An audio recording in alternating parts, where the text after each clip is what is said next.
There are reactions that you would expect from any vaccine. So for example, I remember getting a lot of travel vaccines, and I had my typhoid vaccine. It's very renowned for causing lots of pain in your arm, making you feel very unwell for 3 or 4 days.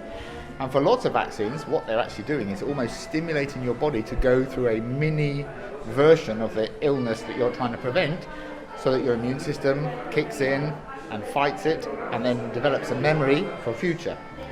So what we're doing here is we're giving this vaccine which will give the almost expected side effects, which is the sore arm, feeling a little bit unwell, muscle aches, just feeling not quite right for a few days, and that's to be expected. Now, of course, we're stimulating T cells as well as immune cells, so that's going to give you a slightly different effect. It may give you slightly more prolonged effects. It might give you a little bit more pain in the arm. Some people develop a little bit of discomfort in their armpit because the immune system and the lymph glands and things are reacting and are developing the T cells and the antibodies which the body is producing. But a few people have developed other little reactions to that as well, which we do record.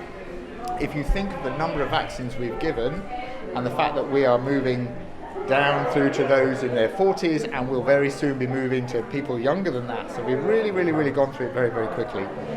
Compared to the number of vaccines we've given, the number of reactions is tiny. Some people have had what I suppose medically you call a vasovagal. It's like a faint. And that is not caused by the contents of the vaccine. That is a reaction in the body to pain, essentially. And some people just have a reaction to that. And it's not a predictable thing. Some people say, I don't like needles and I react very badly to these kind of things. But clearly they've been as bold and as brave as everybody else, and they've embraced the vaccine, which is a fantastic thing for them and for us as a community. But some people have had a little drop in their blood pressure, this faint, but that's not related to the vaccine itself. If there was something else in that syringe, they would have had the same reaction. We've seen one, maybe two, I think, who reported slightly more exaggerated versions of that, and I know at least one individual who's ended up going to A&E because they felt so unwell. So most of these are reactions related to simply having a needle stuck into your arm, which is clearly not a natural thing.